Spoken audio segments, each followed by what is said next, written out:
Hello, and welcome to the Two Consoles Too Late podcast. I am the host, Jackson Keebler, and I am Two Consoles Too Late. What does that mean here on this podcast? We look at the classics and the not-so-classics of retro video gaming, often for the very first time, and with no nostalgia. And here on episode 156, we're looking at Shadow of the Colossus, which was originally released for the PlayStation 2 in 2005. It was a game developed by Team Ico and directed by Fumito Ueda. And Shadow of the Colossus is often discussed as not just a video game, but a work of art. We're also going to have some Stick It, given the recent weather events here on the East Coast. And on Auction Alert, we're going to look at an SNES console and a rare GameCube game, as well as some other retro video game goodies. It's going to be a lot of fun. Let's go. Going long. It is going long. Looking long. Going long. It is going long. Looking long.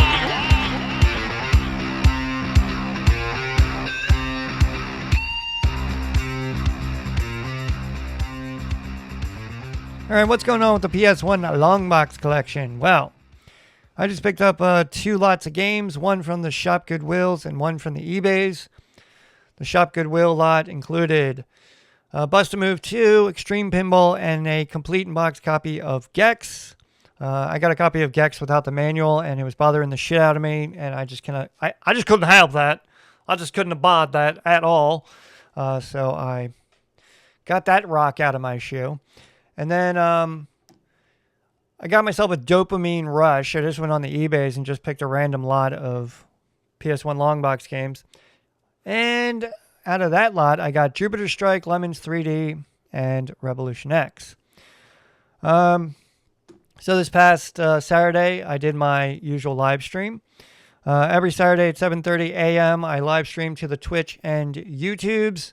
One game from the PS1 long box collection. This past Saturday, I played Extreme Pinball. Guess what? It's pinball. It's a video game. There's not a lot there.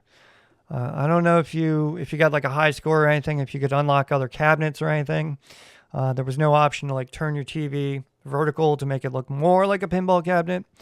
But I played it, and I'll probably never play that one again either. But if you're looking to play pinball and you don't have access to a pinball cabinet, sure, why not? Give it a shot. Graphics weren't that bad. But I was going to do a video because I'm up to 33 games in the PS1 long box collection, which is like a third.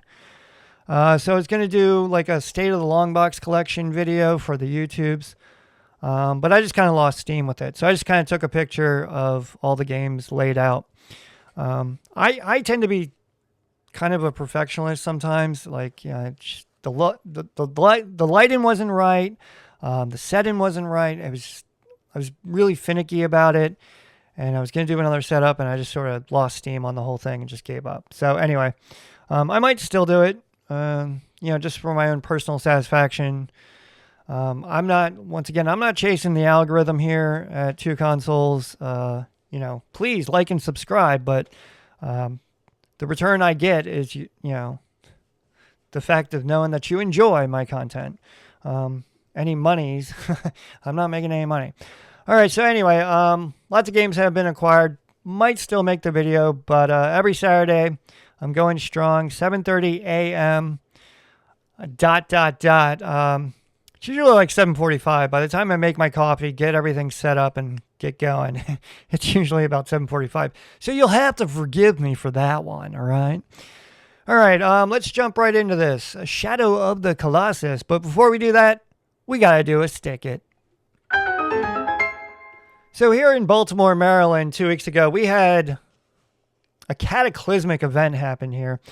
We had snow. Yeah. And we had a lot of snow. And a lot of snow means 6 inches. And a lot of it was freezing rain. But whenever we get snow here, at least in Baltimore, all fucking common sense just goes out the window. They start pre-treating the roads, which does little to nothing. Everyone just raids the grocery store, so you can't buy milk, eggs, bread, toilet paper, and whatever other sundries you might need to survive such an event. And then, we get the snow, and it's fun. I took my son sledding, and wasn't good snowball weather though. The snow was a little too wet and dry. I don't know, it just wasn't good for the snowballs. Anyway, so the snow happens, and of course they have to plow the streets. But this past snow event, I was joking with my wife that I think like the road crews just took like a giant bong hit and then decided to plow the snow, because they did a horrible job. I mean, there's like on-ramps and exit ramps on major highways that are really dangerous because they're just not plowed. And it's not just the highways, it's side streets, it's everywhere. And it wasn't that much snow. I mean, 6 inches isn't that much, but apparently it was an ordeal for the road crews of Maryland. And I don't think it's just me. I think it's just with every snow storm. I don't want to call it a storm because it wasn't a storm. It was just snow. That's all it was.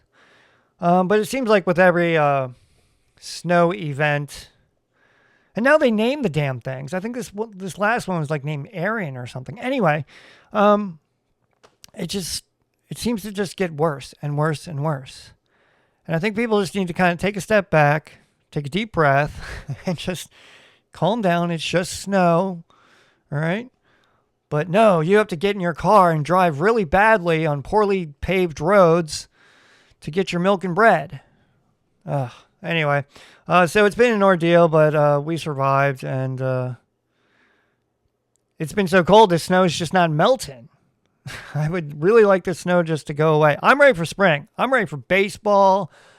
I'm ready for bike rides. I'm done with the winter. So to all this snow and all the madness and everything that comes with it, that's what I gotta say to you. Shadow of the Colossus, also known as SotC, as I saw it repeatedly on the interwebs. How did I come to this game? Well, it's kind of a biggie, I would say, in video games. And it's always been kind of on the radar, and I don't remember how it came to my radar. But my biggest, I guess, memory and influence of this game is the movie Reign Over Me. And it's a wonderful film with Adam Sandler and Don Cheadle.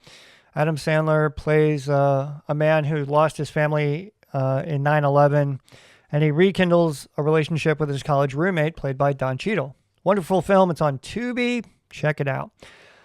Anyway, so I grabbed this little synopsis from IMDb that I'd like to share.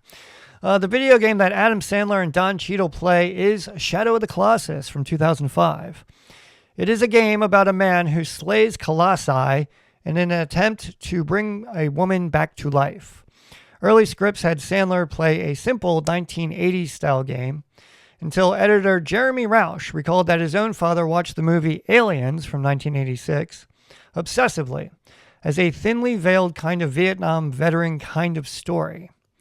Seeing the imagery of the colossi fallen, he realized someone who was dealing with 9/11 would be engrossed by a giant that keeps collapsing over and over again. So he demonstrated the game to writer and director Mike Binder and the actors and actresses. With the approval of the game's director, Fumita Ueda, it was included in the movie. Shadow of the Colossus has absolutely nothing to do with 9/11. This game came out in 2005, but the events of 9/11 did not influence the making of the game.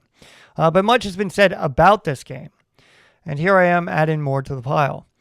But I'm not going to add to the massive speculation about the mythology of the game and the world building of the game. I'm not going to refer to the Colossi by name because they don't have names. They were given names by the large fan base of Shadow of the Colossus.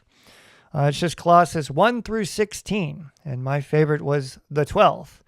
And if you know the names of the Colossus, and then you know I'm referring to The Thunder of the Lake, also known as Pelagia. I'm probably mispronouncing that. Anyway, that's the one time I'm going to refer to these Colossus by name.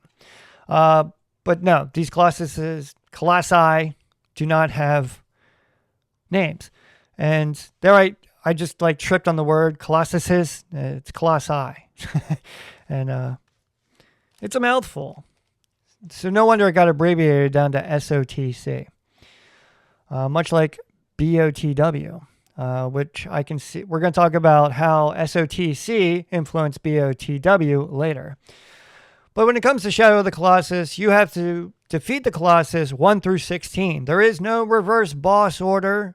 You can't skip ahead a couple Colossi. You have to do it 1 through 16. And there is no sequence break-in.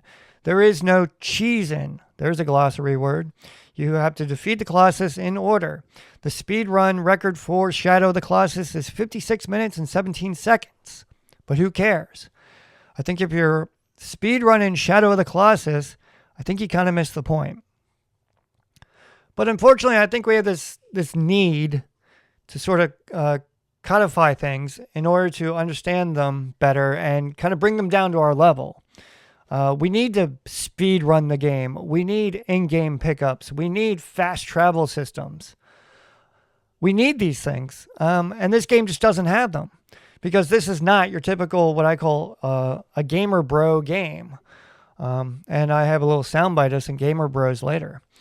There are in-game achievements that were added, I would say, by Sony.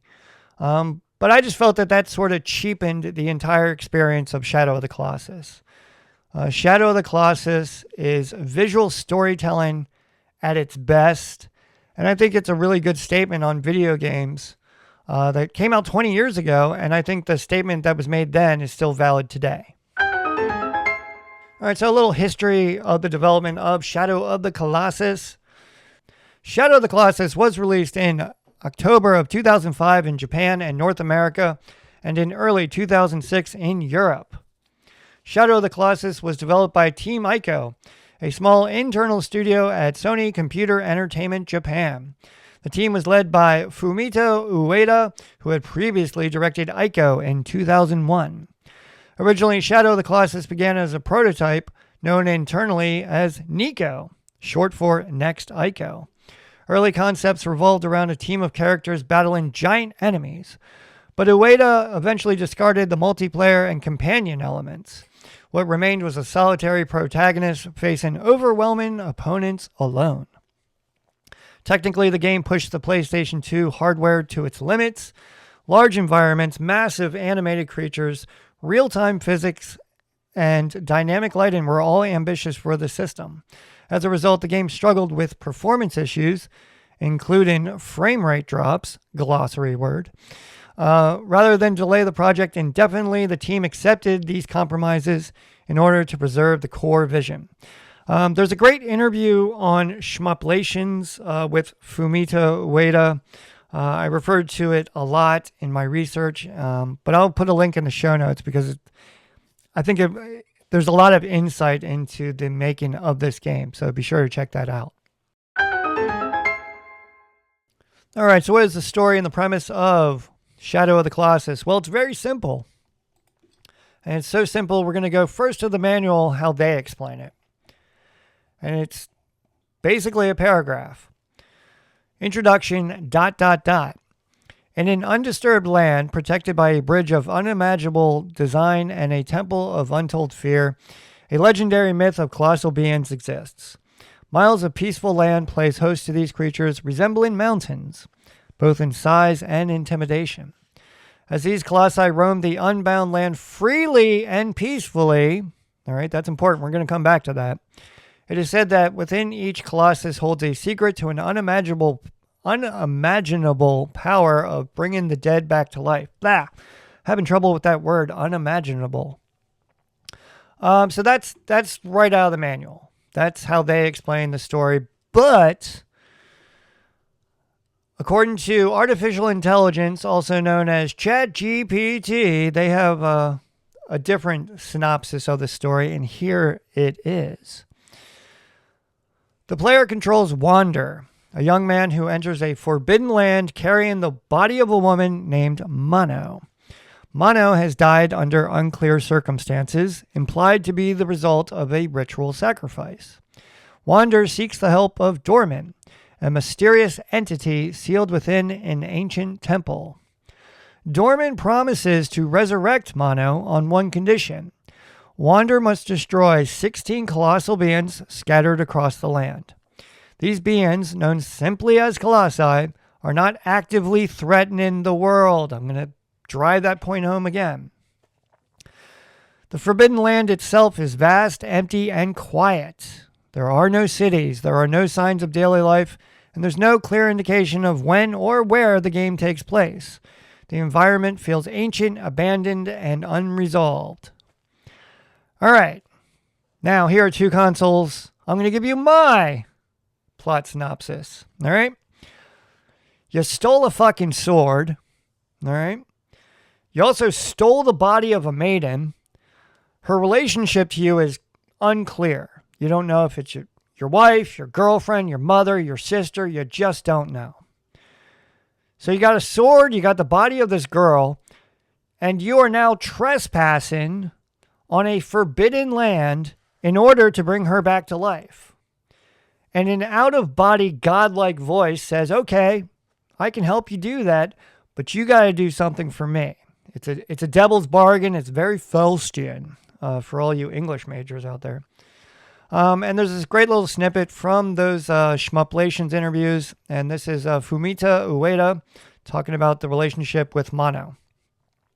I would say it's a relationship between Wander and the girl. Almost nothing is explained about their relationship, but that's because I didn't want to portray them as being tied by a, quote, commonplace reason, like love or something. I want to save this girl from darkness. A pure, innocent emotion like that is what I wanted to convey. Such unadorned, unaffected emotions and relationships. It's wonderful, I think. All right, what is the gameplay structure and mechanics of Shadow of the Colossus? It is very simple. At its core, Shadow of the Colossus is structured around 16 encounters with the Colossi. And I don't want to call them boss fights. I really don't want to do that. And the reason is this. Traditionally, in a video game, as we understand them, a boss is something that is trying to kill you, that acts as a barrier to the end of the level, an area, whatnot. And that's how we understand them. So in order to understand Shadow of the Colossus, we call the Colossi boss fights. But they're not bosses. All right? You go back to that manual. As these Colossi roam the unbound land freely and peacefully, all right? They're just minding their own business until you came along, trespassing on their land, attacking them, all right? They did nothing wrong. And by the way, once again, there is no 17th Colossus, all right? There's all this shit on fucking YouTube about, oh, where's the 17th Colossus? It's like, there's nothing... I hate that kind of content. Oh, do not like and subscribe that. Anyway, but that's it. All right. The structure of the game is that each Colossus functions as a self-contained puzzle. That's it. There is no combat against standard enemies. Wander's sword and bow exist solely to navigate and defeat the Colossi. Your sword also emits a beam of light when it is raised above your head, pointing the player towards the next objective, Colossus. And I saw somewhere that someone referred to the sword as a dowsing rod, which I think was a very good explanation. But here's going back to that interview with Fumito Ueda. In most games, you progress through the story by beating up small enemies who are weaker than you, right? When I thought it over, though, I realized there was something lame about that. Pummeling someone who is obviously weaker than you, can that really be called heroic behavior? My image of a hero is someone who stands courageously against a foe stronger than themselves. That's why I wanted the overwhelming, powerful Colossi to be the only enemies in our game. Once again, they're major enemies by Dorman. to them, they're just, kind of like, leave me alone. But traversal is a significant part of the experience of Shadow of the Colossus. Wander travels across the land using his horse Aggro. Aggro! You fall in love with this horse Aggro. If you don't fall in love with Aggro by the end of the game, you're like an asshole or something. Like, you were born without something, because Aggro is awesome. I love that horse. Aggro! But anyway, this is the part where the tension builds in the game. And once again, it's a significant part of the game.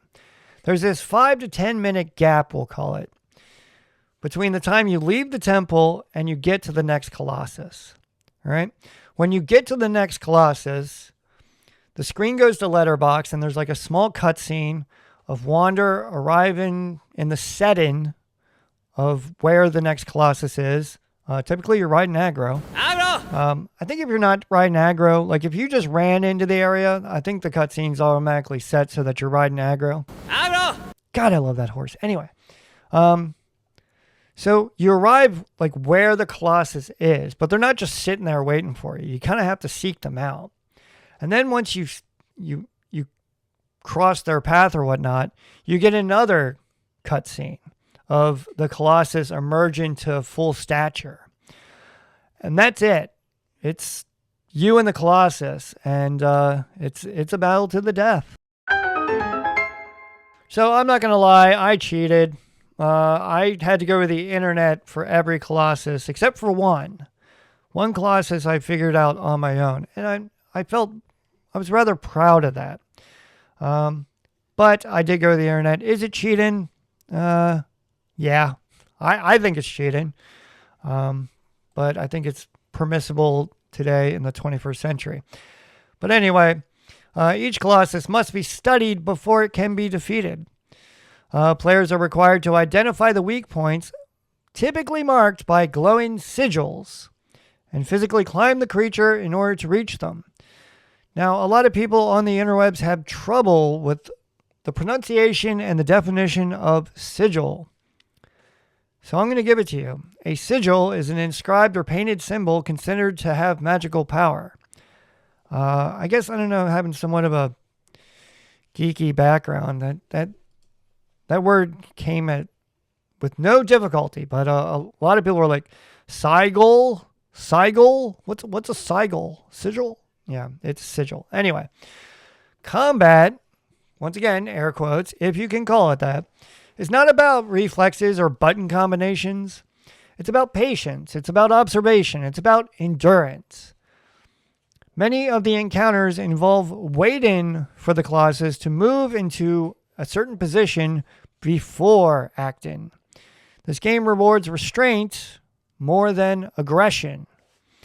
But once the Colossus is defeated, a sequence plays in which dark tendrils strike Wander and he collapses. He then awakens back at the temple with one fewer Colossus remaining. Alright, so I'm about to drop the ending of Shadow of the Colossus. So if you want to play this game and not have the ending spoiled, but you want to keep listening to this podcast, and I thank you, hit the fast forward button, I'd say about 12 times. What is that? Like 3 minutes or something? 3 or 4 minutes? Because I'm totally going to spoil the ending. All right? So here we go. Once again, let's go back to the beginning. Dorman says to you in the beginning, okay, I can help you revive Mono. You have to defeat these Colossus, but the price you pay may be heavy indeed. Direct quote from Dorman. So after you defeat each Colossus, the appearance of Wander becomes more grotesque. And you can see that he is slowly sort of dying. And after you defeat 8 Colossi, there's a small cutscene that shows a band of men on horses coming into the valley. And you can see the temple in the distance. And there's like a line of dialogue. It says like, oh, we may be too late or something like that. And so that's the point where you're just kind of like, you get a feeling that something's not right here. But now you're like, okay, what's going on? So once you have defeated all the Colossi, all right? Now, here's another spoiler. To get to the 16th Colossus, you have to cross this rock bridge, but you can't do it without aggro. And I died like 5 times trying to like just jump by myself, but you need aggro, your trusty horse. And aggro gets you across the bridge, but Aggro! good old aggro falls in the endless pit, and aggro dies. And that was just, that was... Once again, if you don't love that fucking horse by the end of this game, there's something wrong with you. Like, you just, like, lack empathy. Oh, I love that horse. Anyway, so aggro bites it, and you have to go off and defeat the Colossus. So once you've defeated all the Colossi, you're back at the temple, and Dorman sort of drops the mic. And he says, okay, well, we had an agreement. You have to defeat those 16 Colossus. But what's happened here is I was a demon, and I got divided into 16 different parts so that I would never rise again. But that's not the case anymore because you defeated the Colossus. So now you have become that cursed being. And that's it. So big old plot twist at the end. So in order to save Mono, basically you've destroyed yourself. And that's, the big question of the game is how far would you go to save someone that you loved? It's just one of the many questions of this game. So anyway, so Lord Amon, the leader of the men on the band, the guys on the horses, the leader, he takes the sacred sword that you stole, and he's really fucking pissed about it. And he tells you as much.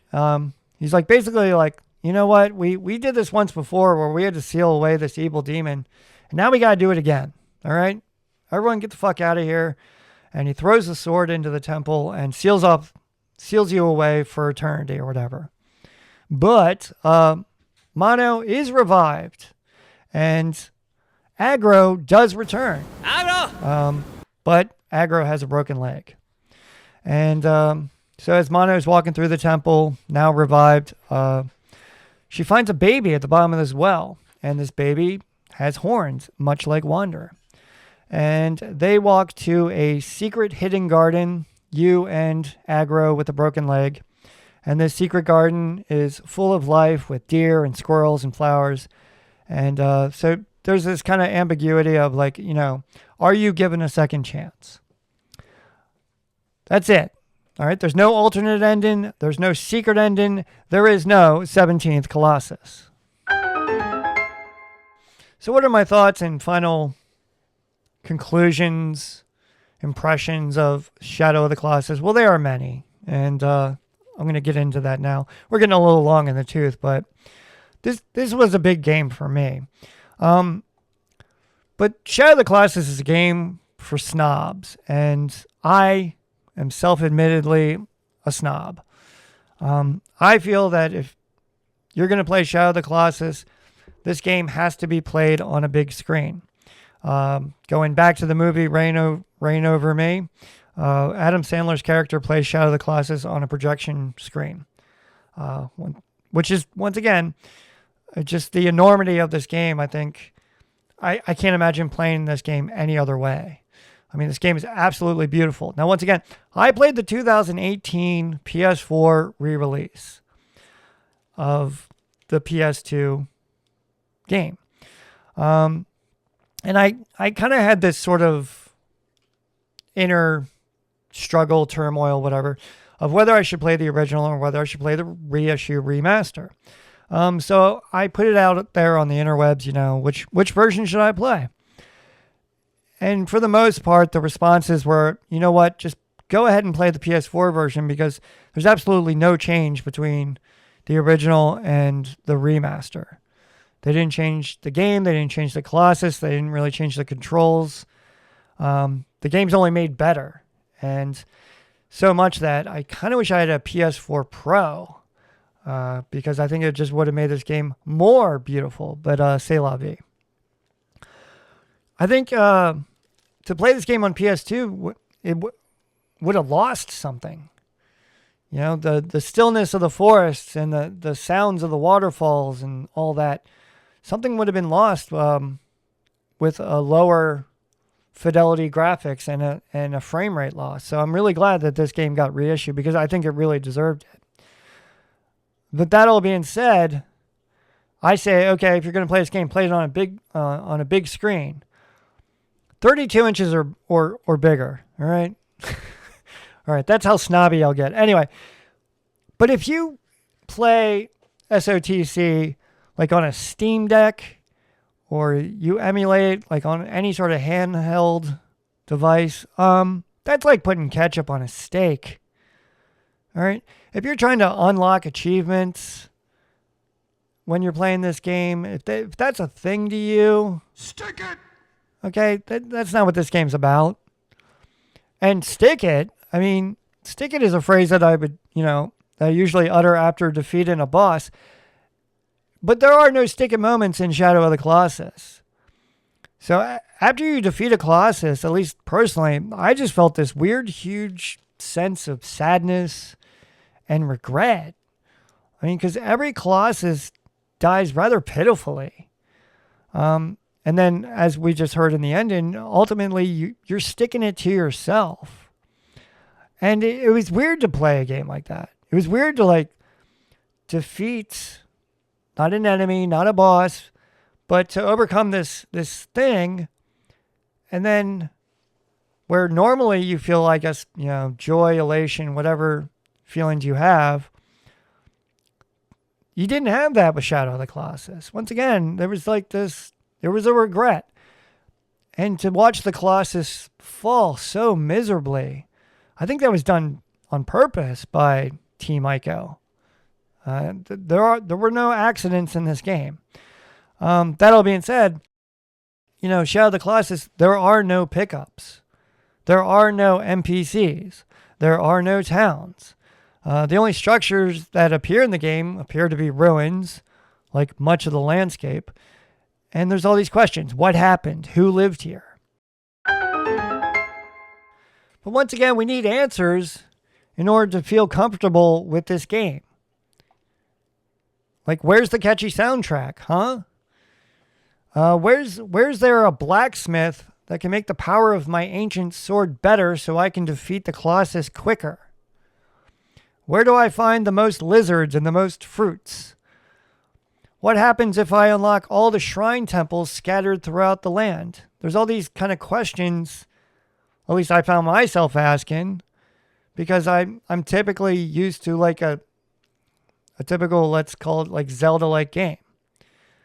That being said, from the first 5 minutes of playing Shadow of the Colossus, my first go-to, of course, me being me, was Breath of the Wild, BOTW. And you can check if you go over to the Patreon at patreon.com/2consoles2late, I have these typewritten notes that I do when I'm playing a video game. And, my impressions of this game being like Breath of the Wild are in there. Anyway, so to draw the parallels, the 4 divine beasts of Breath of the Wild, I think, were very influenced by this game. Now, nowhere in those interviews that I saw in Shmuplations did Ueda say anything about that. Maybe it did, maybe it didn't, I don't know. But that's just me speculating that the divine beasts of Breath of the Wild, in hindsight, I guess, were the Colossus of the Zelda world. And once again, very influenced, because you have to climb all over the divine beasts in order to defeat them. But the setting of the Shadow of the Colossus, it's a place you want to explore and understand. It's just that Breath of the Wild actually allowed you to climb every rock and every tree. You can't do that in Shadow of the Colossus. So I'm beginning to see how these games influence each other. And I'm starting to connect the dots, between Shadow of the Colossus and Breath of the Wild. And that's why I love doing 2 Consoles Too Late, is because nothing sort of exists in a vacuum. And I'm finding this stuff out for the very first time. Maybe it's not just me. Maybe you have similar thoughts. Drop me a comment on the interwebs. But I grabbed this soundbite from another podcast, and I'm not gonna blow them up. It's a bunch of gamer bros, and this you know, it's a very successful podcast. I'd never heard of it. It's got 281,000 subscribers, so people must identify with it. But anyway, this is their thoughts on Shadow of the Colossus, and this came across my YouTube, and content like this bothers me on so many levels because it's designed for a short attention span, and I don't want to get into the future of society and what is wrong with us and how we are being devoured by our electronics. But so anyway, I'm just gonna play this soundbite and then I'm just gonna jump back into this and my thoughts on Shadow of the Colossus. I don't get Shadow of the Colossus. I don't get the hype around it. What do you mean? I swear it's one of those like collective gaslights. Like when they got a remake, it felt like everyone was trying to gaslight everyone and thinking it's the best thing ever. God, me and Connor agree. For me, what blew my mind with Shadow of the Colossus was just the fact that I've never played a game up until that point that just had the scale of Shadow of the Colossus. There's lots of games where you fight big monsters and stuff like that, obviously, right? That are way bigger than your character. But Shadow of the Colossus took that so much further than any other game where it's just oh my God, I have to go up against that. So Shadow of the Colossus, it's an example of a game that really trusts the player completely.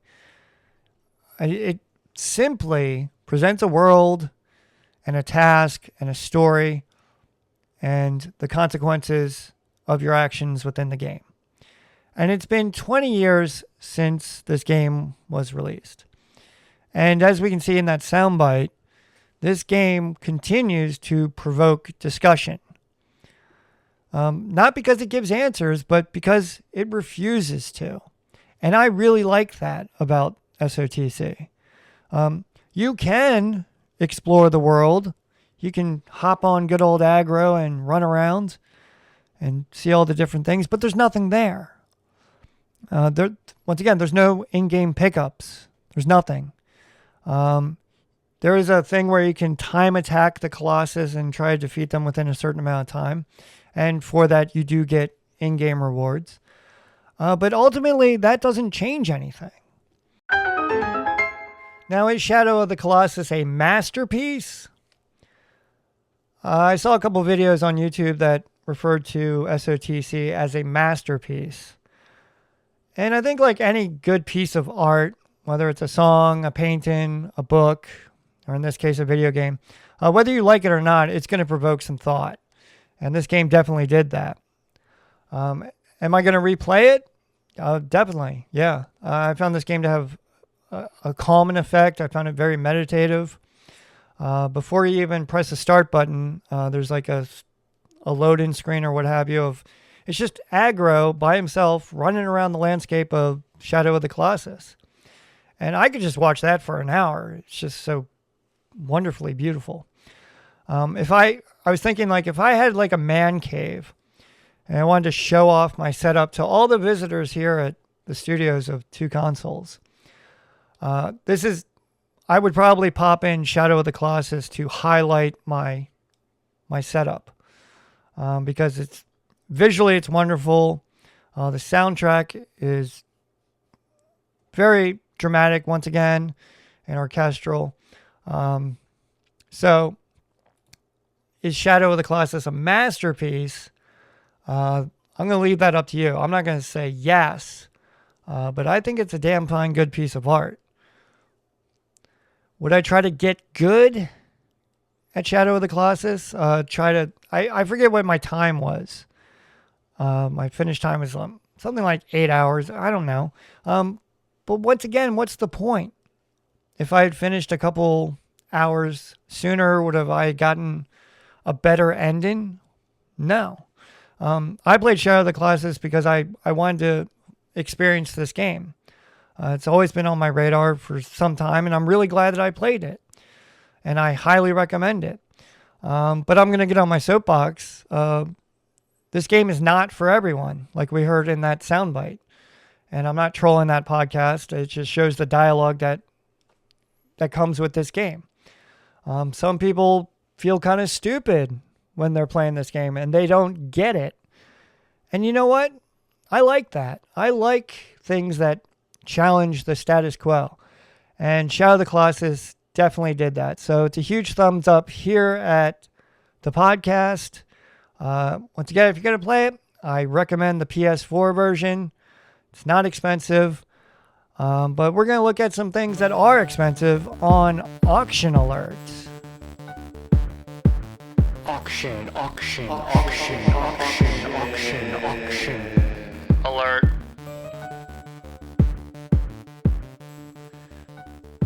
All right, so pretty much any copy of Shadow of the Colossus, whether it's on PS2, PS3, or PS4, is about $18. And that's according to Price Jarden. The PS3 version of Shadow of the Colossus is paired with Ico. So you got Team Ico's first 2 games. Remastered in high definition. I'm not sure if there was a big, huge jump in graphic quality. I didn't look on the YouTubes. I got my PS4 copy from the Shop Goodwill of West Texas, but I got mine with 1 cent shipping. We love 1 cent shipping here. There is a special edition of Shadow of the Colossus for the PS4. Comes with a steelbook, some art postcards, a physical map, and in-game stuff like a skin for aggro. You get an ancient bow and shit like that, which seemed kind of like antithetical to the game that is so full of minimalism. So once again, Shadow of the Colossus is not an expensive game. I did find a sold copy in the past week. Came from the Goodwill of Central and Northern Arizona, a Goodwill that I do not like. But they sold a copy, Greatest Hits for PS2. It was $18, and it only got 1 bid. Imagine that. But there are some other things on the Shop Goodwills that have caught my eye. All right, so the first auction I'm looking at on the Shop Goodwills that caught my eye is, this is the title, Nintendo SNES Game Console Model SNS 001 with box, Super Metroid, and more. I didn't know that Super Metroid was a packing game with the SNES. I didn't know that was a thing. But this is that console with the game and the box. And this is coming from the Goodwill Industries of West Michigan. Right now, with 1 day, 9 hours left on the auction, it's up to $812 with 37 bids. So I'll be curious to see where this lands. But a very rare GameCube game is now on the Shop Goodwills, and it's sealed. And it is none other than Gotcha Force. Gotcha Force, this one is coming from the Goodwill of Central and Coastal Virginia. So just down the street on 95 from me. With 4 days, 10 hours left on this auction with only 6 bids. This is up to $551. Price Jarden has a sealed copy of Gotcha Force for $750. I'm not sure how many sold copies have sold they've sold 3 in the last year. So I'm guessing that this is definitely gonna reach that $750 mark. So some pricey items here in retro gaming on the Shop Goodwills. There's only one long box game right now. It is Jumpin' Flash, coming from the Goodwill Industries of San Antonio. There's no basement in the Alamo. Just every time I see San Antonio, I think of the Alamo, and then I think of Pee-wee's Big Adventure. Sorry. Back to the game. Jumpin' Flash. Right now it's at $90 with no bids. They just went ahead and priced this thing at $90. The cover art looks a little faded, and it's peeling away from the box. An issue I'm finding very common to PS1 long box games. I'm totally going to pass on that. But that's the only long box game on the Shop Goodwills right now. But there's lots of good retro goodness to be had. There's a couple Sega Sports Dreamcasts. I always bookmark these to see how much they go for. See if they're going to rise in price. But usually they end around that $150 mark. So my Dreamcast is not gaining value anytime soon. before I close out the podcast, a funny little side note here at Two Consoles. Right now I'm playing Assassin's Creed 2, the Ezio collection on PS4. Now I think in the last podcast or on Going Long, the bonus podcast, I referred to that game as the Enzio collection, and I was wrong for that, and I'm sorry. But I'm looking at my bin of video games because I don't keep my video games on a shelf. I just keep them in a bin underneath like my coffee table. And I was looking at my collection, as it were, and I've got a lot of PS4 games, and it just kind of slowly over time I've amassed all these PS4 games, and I just thought that was funny considering I deal mostly with retro video games. But if you want to send me a video game, whether it be PS4 or not, please do, or just drop me a comment of a game you think I should play and I'll check it out. If you want to check me out on the interwebs, just go to Google and type in Two Consoles Too Late, and there I will be. Facebook, Instagrams, all that. You even got a Patreon at patreon.com/2consoles2late. You can check out the Going Long bonus podcast, typewriter manifestos, video game notes, and everything else that I've been posting. Lots of content. 7:30 a.m. Saturday, check out the live stream. I do a live stream of a game from the PS1 Longbox collection. Lots to be played, lots to be had. I'm not sure what the next one's going to be. I kind of choose the day before. Kind of depends on what mood I'm in. But I think I'm going to do a live stream of Metroid Prime 4 Beyond. I need to give that game one more chance. I don't think it's going to change my opinion of that game. But that's going to be on my YouTube and Twitch. Once again, Two Consoles Too Late. It's all there. All right, I'm losing my voice. I'm going to get out of here. Thank you for listening. I've been the host, Jackson Keebler. And as always, have a good one. I love you, and goodbye.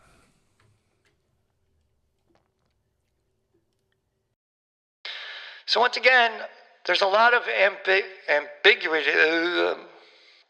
Ambiguity. Why can't I talk today? Ambiguity. All right.